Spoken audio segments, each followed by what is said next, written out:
Hello students, यूरोडॉफ problem series में आज हम लोग प्रॉब्लम नंबर 1.8 को सॉल्व करेंगे। बहुत ध्यान से प्रॉब्लम को समझना है, देखना है और बोर्ड पे इसके सॉल्यूशन को अच्छे से समझना है। ठीक है। प्रॉब्लम नंबर 1.8 गिवन है। Two boats A and B move away from a buoy anchored at the middle of a river along the mutually perpendicular straight lines. The boat A along the river and the boat B across the river. Having moved off an equal distance from the boy, the boats returned. Find the ratio of times of motion of both TA by TB if the velocity of each boat with respect to water is eta equals to 1.2 times greater than the stream velocity. ठीक है, तो इस तरह से problem given है और problem में केवल जनरल वैल्यू में ही बात किया गया है। जनरल वेरिएबल्स दिया गया है जिसमें स्ट्रीम वेलोसिटी और स्विमर का वेलोसिटी के बीच में बताया गया है। ठीक है, तो पहले हम लोग डायग्राम ड्रॉ करते हैं। डायग्राम के हेल्प से प्रॉब्लम को समझते हैं कि प्रॉब्लम में क्या कहा गया है। ठीक है, अब बच्चों डायग्राम पे देखना है और डायग्राम के हेल्प से हम लोग को समझना है कि प्रॉब्लम में क्या कहा गया है। रिवर का वेलोसिटी क्या है? v। हम लोग v से रिवर के वेलोसिटी को डिनोट कर रहे हैं। ठीक है, और दो स्विमर हैं, एक a है और एक b है। यहाँ पे इस ओरिजिन पे दो स्विमर हैं, एक a और b, और दोनों का वेलोसिटी इस v के क्रॉसपॉन्डिंग दिया गया है ईटा v। ठीक है, अगर ये वेलोसिटी v है तो इसका वेलोसिटी कितना होगा स्विमर का? ईटा v, दोनों का। ठीक है, और प्रॉब्लम में कहा गया है कि इस ओरिजिन से, जो कि रिवर में है, इस ओरिजिन से दोनों स्विमर इक्वल डिस्टेंस ट्रेवल करता है, एक रिवर के अलोंग और दूसरा रिवर के अक्रॉस। तो ये सारा घटना बाहर के ऑब्जर्वर के लिए मेंशन किया गया है। ठीक है, एक ओरिजिन से स्ट्रेट डायरेक्शन में मूव करता है और डी डिस्टेंस कवर करता है और फिर वापस आता है इस पॉइंट पे, ओरिजिन पे। उसी तरह से एक बाहर के ऑब्जर्वर के लिए स्विमर बी जो है वो स्ट्रेटली के पॉइंट तक पहुंचता है, डी डिस्टेंस कवर करता है और वापस आके यहाँ ओरिजिन पे मीट करता है। ठीक है, तो प्रॉब्लम में ये सिचुएशन गिवन है।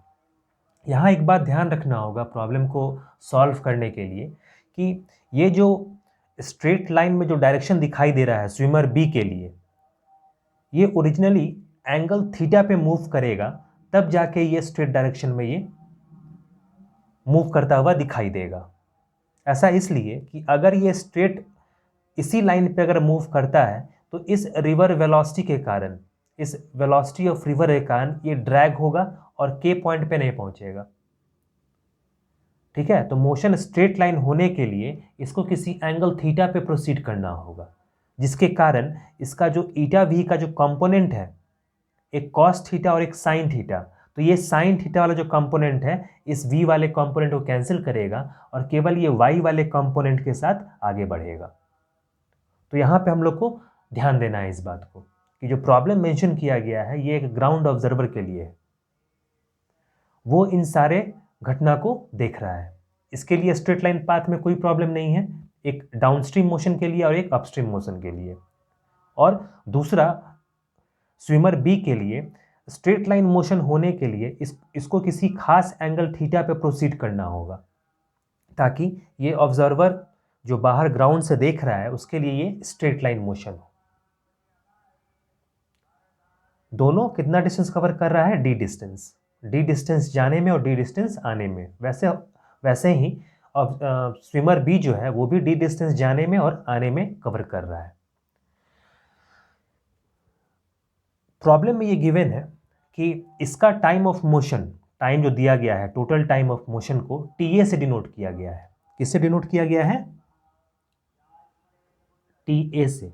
उसी तरह से इसके टाइम ऑफ मोशन को डिनोट किया गया है TB से। तो प्रॉब्लम में फाइंड करना है TA by TB का रेशियो क्या होगा।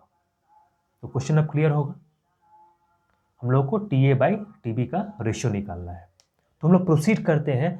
बहुत ही आसान तरीके से हम लोग इस प्रॉब्लम को सॉल्व कर पाएंगे। बस बोर्ड पे ध्यान से देखना है और समझना है, ठीक है। हम लोग सबसे पहले स्विमर ए के लिए देखते हैं। जो स्विमर ए है, जो रिवर के ही डायरेक्शन में मूव कर रहा है, उसके लिए हम लोग total time of motion TA निकालते हैं। तो total time of motion TA जो होगा वो आसानी से हम लोग लिख सकते हैं TA इक्वल्स टू, सबसे पहले फर्स्ट पार्ट के बारे में सोचते हैं। फर्स्ट पार्ट में स्विमर कितना डिस्टेंस कवर कर रहा है, D, और कितने स्पीड के साथ, ईटा V प्लस V, क्योंकि ये डाउनस्ट्रीम मोशन में है ये स्विमर। इसका वेलोसिटी और अपना वेलोसिटी ऐड हो जाएगा उसके वेलोसिटी में। तो टाइम कितना लगेगा इसको यहाँ से यहाँ तक पहुँचने में, O से C तक पहुँचने में, तो हम लोग उसको ऐसे डिनोट करते हैं, time from O to C plus time from C to O, यहाँ से यहाँ जाने में, और प्लस C से O आने में। तो टोटल टाइम ही होगा TA यहाँ से यहाँ तक जाने में और प्लस यहाँ से यहाँ तक आने में। इन दोनों टाइम को अगर हम लोग जोड़ लेते हैं तो हम लोग को TA मिलेगा। तो टाइम OC निकालते हैं पहले। तो टाइम क्या होता है, डिस्टेंस डिवाइडेड बाय स्पीड। तो डिस्टेंस तो D ही कवर करेगा। अब स्पीड क्या होगा, तो फर्स्ट पार्ट में ये डाउनस्ट्रीम मोशन में है। डाउनस्ट्रीम मोशन में हम लोग वेलोसिटी को ऐड करते हैं, क्योंकि इसका वेलोसिटी और इसका वेलोसिटी ऐड अप हो जाएगा। तो हम लोग लिख सकते हैं ईटा V plus V plus second part में जब ये रिटर्न कर रहा होगा तो डिस्टेंस तो D ही कवर करेगा, लेकिन अब वेलोसिटी बदल जाएगा क्योंकि ये अपस्ट्रीम मोशन में है। अपस्ट्रीम मोशन में हम लोग वेलोसिटी क्या लिखेंगे, ईटा V माइनस V। इसका वेलोसिटी ज़्यादा होना चाहिए स्विमर का रिवर के वेलोसिटी से, तभी तो वो आगे मूव कर पाएगा। तो ईटा V माइनस V लिखेंगे, ईटा V माइनस V, ठीक है। अब इसको हम लोग सिंप्लीफाई कर लेते हैं। इसको हम लोग लिख सकते हैं D times eta V minus V plus D times, cross multiply कर रहे हैं, ईटा V प्लस V। अगर फिजिकल कॉन्सेप्ट क्लियर है तो फिर मैथमेटिक्स में कोई प्रॉब्लम नहीं होगा यहाँ, ठीक है। केवल जनरल वैल्यू में गिवन है इसलिए थोड़ा ये सॉल्यूशन थोड़ा बड़ा होगा। अगर सभी वैल्यूज़ को अगर न्यूमेरिकल वैल्यूज़ के रूप में दिया गया होता तो आसान होता सॉल्व करना। डिवाइडेड बाई ये A plus B, A minus B है, A प्लस बी और A माइनस बी, तो इसको क्या लिख सकते हैं हम लोग, eta square V square minus V square, ऐसा लिख सकते हैं। इसको फर्दर हम लोग लिखेंगे D times eta V, D times eta V minus DV plus D times eta V plus DV, ठीक है, whole divided by eta square V square minus V square, ऐसा होगा।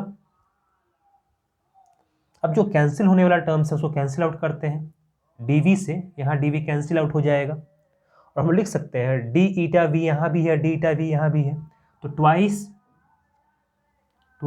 D eta V whole divided by eta square V square minus V square, ऐसा लिख सकते हैं।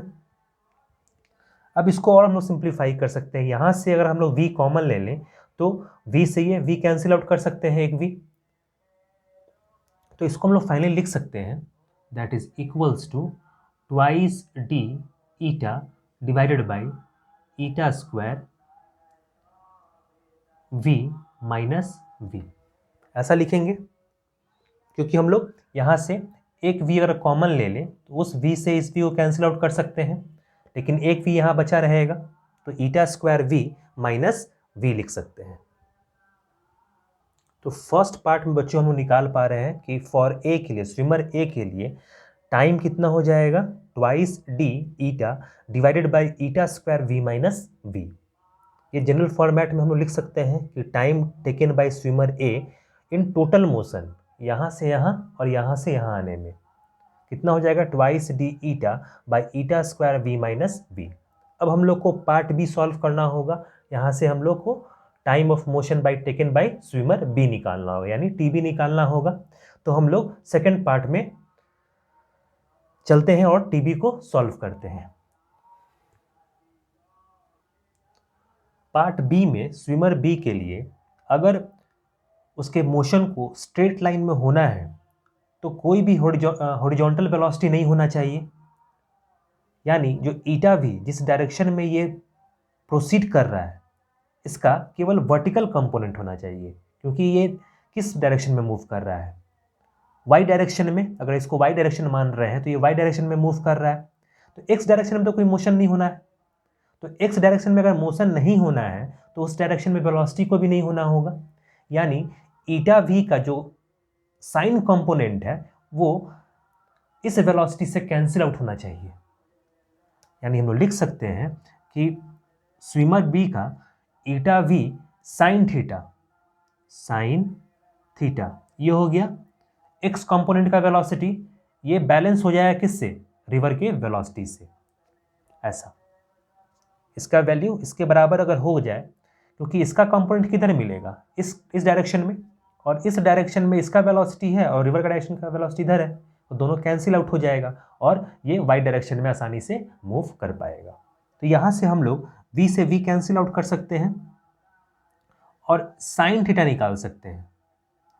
Sine theta equals to कितना हो जाएगा, 1/ईटा। ये अभी यूजफुल है इसलिए क्योंकि हम लोग यहाँ पे कॉस कंपोनेंट लेंगे तो वहाँ पे कॉस कंपोनेंट को साइन के टर्म्स में लिखेंगे, ठीक है। अब जब इसके लिए हम लोग टाइम निकालेंगे, टोटल टाइम टी बी, तो अब इस पर ध्यान देना है। तो जो टी बी होगा वो टाइम होगा ओ से के तक जाने में और प्लस टाइम टेकन फ्रॉम के टू ओ, यहाँ से यहाँ तक आने में। अब यहाँ पे ध्यान देना है कि यहाँ पे अपस्ट्रीम और डाउनस्ट्रीम वाला केस नहीं है। यहाँ पे हम लोग सिंपली लिख सकते हैं कि टाइम टेकन ओ से के तक जाने में कितना लगेगा, डिस्टेंस कितना कवर किया डी, डिवाइड बाय स्पीड कितना होगा, eta V cos theta, eta V cos theta, plus जब रिटर्न जर्नी में होगा तो भी डिस्टेंस कितना कवर करेगा, डी, और किस वेलोसिटी के साथ, सेम वेलोसिटी के साथ, ईटा वी कॉस थीटा। अब यहाँ पे एक बात और ध्यान देना है कि जब स्विमर के पॉइंट पे पहुंचेगा तो उसके पास दो पॉसिबिलिटीज होगा। वो दो पॉसिबिलिटी क्या है कि आइदर वो इस डायरेक्शन में आगे बढ़े या फिर इस डायरेक्शन में आगे बढ़े। लेकिन अगर इस डायरेक्शन में वो आगे बढ़ता है तो फिर वो ओ पोजीशन पे नहीं पहुंचेगा, फिर वो कहीं और ही पहुंचेगा, मतलब इस डायरेक्शन में कहीं और चला जाएगा। तो प्रॉब्लम में सिचुएशन मेंशन किया गया है कि वो ओरिजिन पे ही लौटना चाहिए। तो जस्ट ईटा वी के वेलोसिटी से ये एंगल थीटा पे ये जिस डायरेक्शन में मूव किया था उसी डायरेक्शन में यहाँ से प्रोसीड करेगा ताकि ये इस डायरेक्शन में मूव कर सके। सेम सिचुएशन बनेगा, अगर यहाँ सिचुएशन देख रहे हैं हम लोग, ईटा वी का कॉस कंपोनेंट के साथ ये आगे बढ़ रहा है, अगर यहाँ भी वो उसी वेलोसिटी से आगे बढ़े थीटा एंगल पे तो ईटा वी कॉस थीटा से आगे बढ़ेगा और ईटा वी का साइन कंपोनेंट जो होगा वो इस डायरेक्शन में मिलेगा, इस डायरेक्शन के साथ, और फिर ये कैंसिल करेगा इसके साथ, तो ये बिना कोई दिक्कत के आगे बढ़ जाएगा। तो किस तरह से डायरेक्शन को एडजस्ट करेंगे ये भी सोचना है, इसलिए हम लोग लिख रहे हैं D divide by eta V cos theta return journey के लिए भी। तो ये दोनों सेम है तो हम लोग सिंपली जोड़ सकते हैं, इसको लिख सकते हैं twice D divided by eta V cos theta. इसको हम लोग सेकेंड इक्वेशन मान लेते हैं। यहाँ पे बस सोचना है के पॉइंट पे न इधर जाना है न इधर जाना है, किधर जाना है, एंगल थीटा पे, जैसे हम लोग यहाँ से प्रोसीड किए थे, सेम वेलोसिटी के साथ सेम एंगल पे, तब जाके ये एकदम स्ट्रेट लाइन मोशन में दिखाई देगा और उसका हॉरिजॉन्टल कंपोनेंट इसके हॉरिजॉन्टल कंपोनेंट से कैंसिल आउट हो जाएगा। अब हम लोग साइन थीटा निकाले थे, साइन थीटा इक्वल्स टू 1/ईटा, तो इसको हम लोग यूज करेंगे यहाँ कॉस थीटा में। कैसे, साइन थीटा का वैल्यू 1/ईटा है, अगर हम लोग एक ट्रायंगल बनाए इस तरह से,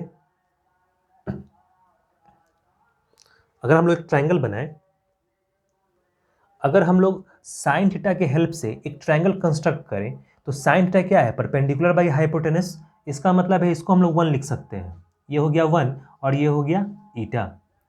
हम लोग क्या निकालना है, कॉस थीटा। तो ये कितना हो जाएगा, ईटा स्क्वायर माइनस 1, ये हो जाएगा ईटा स्क्वायर माइनस 1 रूट ओवर, ऐसा लिख सकते हैं। इसलिए हम लोग साइन थीटा पहले निकाले हैं 1 बाई ईटा करके, ताकि इसको हम लोग कॉस में यूज कर ले। तो ये टीबी का पूरा वैल्यू हुआ 2d by eta V cos theta. अब इससे हम लोग आगे बढ़ेंगे और इसको सिंप्लीफाई करने के बाद टीए बाई टीबी का रेशियो निकालेंगे। ठीक है, हम लोग को time of motion for swimmer B कितना मिला, 2d by eta V cos theta. अब हम लोग सिंप्लीफाई करके कॉस थीटा को रिमूव कर सकते हैं, eta square minus 1 root over divided by eta लिख सकते हैं। तो इसको ऐसा लिख देते हैं, twice D divided by eta V, cos theta के बदले क्या लिखना है, root over eta square minus 1 whole divided by eta. और इस ईटा से हम लोग इसको कैंसिल आउट कर सकते हैं, that is equals to twice D divided by V times root over eta square minus 1। तो टीबी का सिंप्लीफाइड फॉर्म क्या मिला, 2d upon V root over eta square minus 1। हम लोग टीए भी निकाल चुके हैं और अब टी भी निकाल चुके हैं, अब बस रेशियो लेना बाकी है, तो रेशियो लेते हैं। हम लोग को फाइनल दो इक्वेशन क्या मिला है, TA equals to 2d eta divide by eta square V minus V, ये फर्स्ट पार्ट का सॉल्यूशन था। सेकेंड पार्ट में क्या मिला, TB equals to 2d divide by V upon eta square minus 1। अब हम लोग को क्या निकालना है, बस दोनों का रेशियो। तो रेशियो लेते हैं, TA upon TB equals to twice D eta divided by eta square V minus we whole divided by 2d divide by इतना करना होगा। इसका मतलब है कि इसको हम लोग ऐसा लिख सकते हैं, v ऊपर में root over eta square minus 1 whole divided by 2d, ऐसा लिख सकते हैं। इसका रेसिप्रोकल करते हुए इस 2d से इस 2d को कैंसिल आउट कर सकते हैं, और यहाँ भी हम लोग v कॉमन लेके v से इसको कैंसिल आउट कर सकते हैं। तो इसको फर्दर ऐसा लिखेंगे, eta v root over eta square minus 1 whole divided by, यहाँ अगर v कॉमन ले ले तो ये हो जाएगा ईटा स्क्वायर माइनस 1, और v से v कैंसिल आउट कर लेते हैं। ठीक है, अब यहाँ root over eta square minus 1 है, यहाँ ईटा स्क्वायर माइनस 1 है, तो एक रूट से ये कैंसिल आउट होगा। तो इसको ऐसा लिख सकते हैं, eta divided by eta square minus 1 root over. तो टीए बाई टीबी का रेशियो कितना हो गया, हम लोग लिख सकते हैं finally, TA by TB equals to eta divided by eta square minus 1। ये हो गया इसका final solution. Time of motion for swimmer A divided by time of motion for swimmer B equals to eta divided by root over eta square minus 1। अगर ईटा का value हम लोग यहाँ रखते हैं, जैसा प्रॉब्लम में गिवन है 1.2, तो ये सॉल्व करने पे हम लोग लिख सकते हैं, ये हो जाएगा 1.8। ठीक है, यहाँ पे हम लोग 1.2 रखेंगे, यहाँ 1.2 का स्क्वायर करेंगे, माइनस 1 करेंगे, रूट ओवर कैलकुलेटर के हेल्प से सॉल्व करेंगे, तो ये कितना मिलेगा 1.8। तो टाइम ऑफ मोशन कितना हो जाएगा, दोनों का रेशियो 1.8। तो इस प्रॉब्लम को बस ध्यान से देखना था, समझना था, और अच्छे से डायग्राम को एनालाइज करते हुए आगे बढ़ना था। किस समय किस तरह से सोचना है ये पता होना चाहिए, तब जाके हम लोग इस प्रॉब्लम को बिना कोई मिस्टेक के सॉल्व कर सकते हैं। ठीक है, समझ में आया होगा किस तरह से प्रॉब्लम को सॉल्व करना है। नेक्स्ट क्लास में हम लोग प्रॉब्लम नंबर 1.9 को सॉल्व करेंगे, जो इसी से रिलेटेड है, रिवर वेलोसिटी से रिलेटेड है। तो उसको भी हम लोग आसानी से समझ में आने वाले प्रोसेस के तहत सॉल्व करेंगे। ठीक है, फिर नेक्स्ट क्लास में मिलते हैं।